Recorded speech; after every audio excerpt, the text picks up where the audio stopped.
മമ്മൂട്ടിയുടെ atom bomb എന്നൊക്കെ വിളിക്കാൻ പറ്റുന്ന ഒരു പടം OTT റിലീസ് ചെയ്തിട്ടുണ്ട്. നമ്മുടെ Mammootty Akhil Akkineni star agent. So മമ്മൂട്ടിയുടെ പടമായിട്ട് തന്നെ ആറ്റം ബോംബ് എന്നൊക്കെ വിളിക്കുന്നത് മര്യാദ ഇല്ലായ്മയാണ്, ഡിസ്റെസ്പെക്ട് ആണ്. അതുകൊണ്ട് വേണമെങ്കിൽ ന്യൂക്ലിയർ ബോംബ് എന്ന് വിളിക്കുക. ഇന്ത്യൻ സിനിമാ ഹിസ്റ്ററിയിൽ ഇതുമാതിരി ഒരു പന്നപ്പടം ഇറങ്ങിയിട്ടില്ല എന്ന് വേണമെങ്കിൽ പറയാം. പിന്നെ അതേപോലെ തന്നെ worst actors of the history whole world എടുക്കുകയാണെന്ന് വെച്ചാൽ അതിന്റെ ഫസ്റ്റ് പൊസിഷൻ കൊടുക്കേണ്ടത് നമ്മുടെ അഖിൽ അക്നേനിക്കാണെന്ന് ഞാൻ പറയുള്ളൂ. സോ ഈ ജന്മത്തിൽ ഈ പടം കാണാൻ പറ്റില്ല വിചാരിച്ചാണ് അതിനുള്ള വഴി ഒരുക്കി തന്ന സോണി ലിവിനോട് ആദ്യം തന്നെ നന്ദി രേഖപ്പെടുത്തുകയാണ്. സോ ഈ സിനിമ നമ്മൾ കാണേണ്ട പടമല്ല, നമ്മുടെ ശത്രുക്കൾക്കൊക്കെ കാണിച്ചു കൊടുക്കാൻ പറ്റുന്ന ഒരു നിർഗുണ നിർവികാര കോമാളിപ്പടം, അല്ലെങ്കിൽ കാട്ടപരാധത്തിന്റെ അപ്പൻ എന്നൊക്കെ പറയാൻ പറ്റുന്ന സിനിമയാണ്. സോ ഈ സിനിമയെ മൂന്നായി ഡിവൈഡ് ചെയ്യാം. ആദ്യം നമ്മുടെ മമ്മൂച്ചി ചെയ്ത character Mahadevan aka the devil. So ഇങ്ങേരെ മെയിൻ ഹോബി എന്താണെന്ന് അറിയോ? ഈ നല്ല നല്ല ഏജന്റിനെ പിടിച്ചിട്ട് അവർക്ക് ലവർ എന്താ വെച്ചാൽ അവരെ കൊല്ലാൻ പറയും, എന്നിട്ട് നാടിനെതിരെ തിരിച്ചിട്ട് അവരെ പോയി കൊല്ലുന്ന ഒരു പ്രത്യേകതരം സൈക്കോ ആണ്. സോ ഒന്നെങ്കിൽ ഇതിൽ മമ്മൂട്ടിയുടെ ക്യാരക്ടർ വേണ്ടി ഗേ ആണ്, അല്ലെങ്കിൽ സ്ത്രീ വിരുദ്ധനാണ് എന്ന് വേണമെങ്കിൽ പറയാം. തോറിന്റെ മകനാണെന്ന് പലപ്പോഴും നമുക്ക് തോന്നും. കാരണം അണ്ണൻ ഈ ഗണ്ണൊക്കെ പിടിക്കുമ്പോൾ ഇല്ലേ 150 ഡിഗ്രി പനി വന്ന പറയലാണ്. ഒന്നെങ്കിൽ കറണ്ട് അടിച്ച പോലെ അല്ലെങ്കിൽ ഇടിമിന്നൽ ഏറ്റ പോലെയൊക്കെയാണ്. ഒരു പ്രത്യേകതരം സൈക്കോ എന്ന് പറയാൻ കാരണം ഈ കത്തിക്കൊണ്ടിരിക്കുന്ന കാറിന്റെ ഉള്ളിൽ അണ്ണൻ കയറി പോയിട്ട് ഇരിക്കും കുറച്ചു നേരം, എന്നിട്ട് കാറ് പൊട്ടിത്തെറിക്കാനാകുമ്പോ ഗ്ലാസ് ഒക്കെ ഇടിച്ച് പൊട്ടിച്ചിട്ട് പുറത്ത് വരും.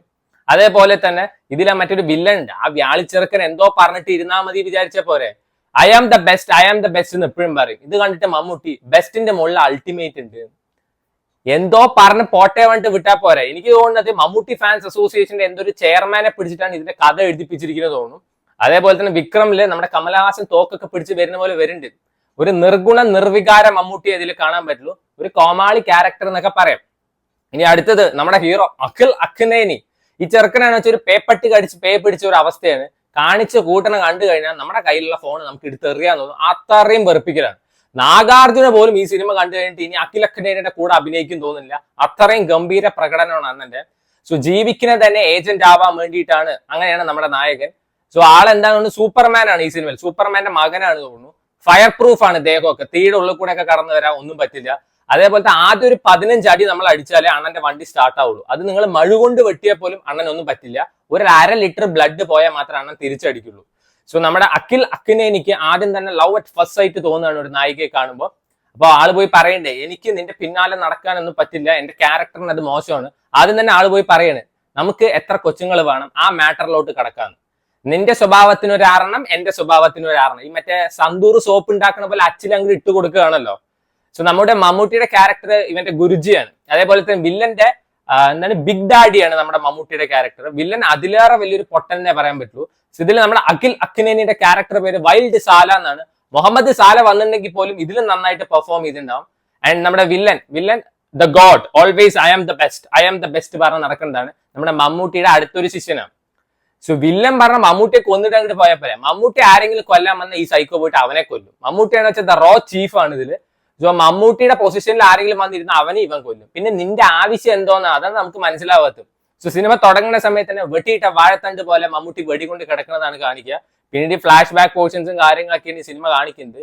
ഒരു മിസൈൽ പോയിട്ട് ലോഞ്ച് ആവുന്നുണ്ട്, അത് കാണുമ്പോൾ തന്നെ നമുക്ക് മനസ്സിലാവും ഈ സിനിമയുടെ VFX എത്രത്തോളം കിടിലനാണെന്ന്. കൊച്ചു TV-ക്കാര് വരെ ഇതിലും നല്ല VFX വർക്ക് ചെയ്യുന്ന നമുക്ക് തോന്നാം. 2 മണിക്കൂർ 35 മിനിറ്റിന്റെ പടമാണ്. ഇതൊക്കെ തിയേറ്ററിൽ കണ്ടവർക്ക് വരെ നോബൽ പീസ് പ്രൈസ് കൊടുക്കണം എന്ന് ഞാൻ പറയുള്ളൂ. അമ്മാരി ഒരു കാട്ടപരാധം പിടിച്ചൊരു സിനിമയാണ്. എനിക്ക് ഇപ്പൊ കുറെ പേര് വന്ന് പറയണ്ടാവും മമ്മൂട്ടി അഭിനയം പഠിപ്പിക്കാൻ നീ ആരാണെന്നൊക്കെ. മമ്മൂട്ടി ഫാൻസിന് എന്തായാലും ഇത് കേൾക്കുമ്പോൾ ചൊറിയുണ്ടാവും. ബട്ട് അക്സെപ്റ്റ് ദ റിയാലിറ്റി എന്ന് എനിക്ക് പറയാനുള്ളൂ. നിങ്ങൾ ഈ പടം ഒരു വട്ടം കണ്ടു നോക്കുക. ഒരുത്തൻ ഈ സിനിമയെ പറ്റി നല്ലത് പറയുന്നത് വെച്ചാൽ അന്ന് ലൈഫ് ടൈം സെറ്റിൽമെന്റ് ഇടാം. അമ്മാരി ഒരു വ്യാളിപ്പടം എന്ന് വേണമെങ്കിൽ പറയാം. ഇന്നേ വരെ ഇങ്ങനത്തെ ഒരു വൃത്തികെട്ട ഒരു ഏജന്റ് സിനിമ കണ്ടിട്ടില്ല. സോ മമ്മൂട്ടി എനിക്ക് തോന്നുന്നു മലയാളിമാള് മാത്രം പോരാ, തെലുങ്കന്മാരെ എന്നെ ഇട്ട് ഊക്കണം പറഞ്ഞിട്ട് പോയി അഭിനയിച്ച പടമാണെന്ന് തോന്നുന്നു. സോ സോണി ലിവിലെ പടം വന്നിട്ടുണ്ട്. So try it out if you have time. നിങ്ങൾക്ക് ഇഷ്ടപ്പെടാൻ ചാൻസ് ഉണ്ട്, ചാൻസ് ഇല്ലായ്മയുണ്ട്, എനിക്കറിയില്ല. ഇതേപോലെ തന്നെ കുറെ പടം ഇന്നലെ OTT റിലീസ് ചെയ്തിട്ടുണ്ട്. നമ്മുടെ പൊന്മാൻ ബേസിൽ ജോസഫിന്റെ ജിയോ ഹോട്ട്സ്റ്റാറിൽ അവൈലബിൾ ആണ്. അതേപോലെ തന്നെ അഭിഷേക് ബച്ചന്റെ ബി ഹാപ്പി പറഞ്ഞിട്ട് ഒരു സിനിമ ആമസോൺ പ്രൈമിൽ വന്നിട്ടുണ്ട്. നമ്മുടെ കങ്കണ റണാവട്ടിന്റെ എമർജൻസി നെറ്റ്ഫ്ലിക്സിൽ വന്നിട്ടുണ്ട്. ലൈല പറഞ്ഞിട്ട് വിശ്വക്സെനിന്റെ ഒരു സിനിമ ആമസോൺ പ്രൈമിൽ വന്നിട്ട് ഇഷ്ടം പോലെ സിനിമകൾ വന്നിട്ടുണ്ട്. ആസാദോ അങ്ങനെ എന്തോ ഒരു പടം നമ്മുടെ അജയ് ദേവ്ഗന്റെ നെറ്റ്ഫ്ലിക്സിൽ വന്നിട്ടുണ്ട്. സോ സമയമുള്ളവര് കണ്ടുനോക്കാം.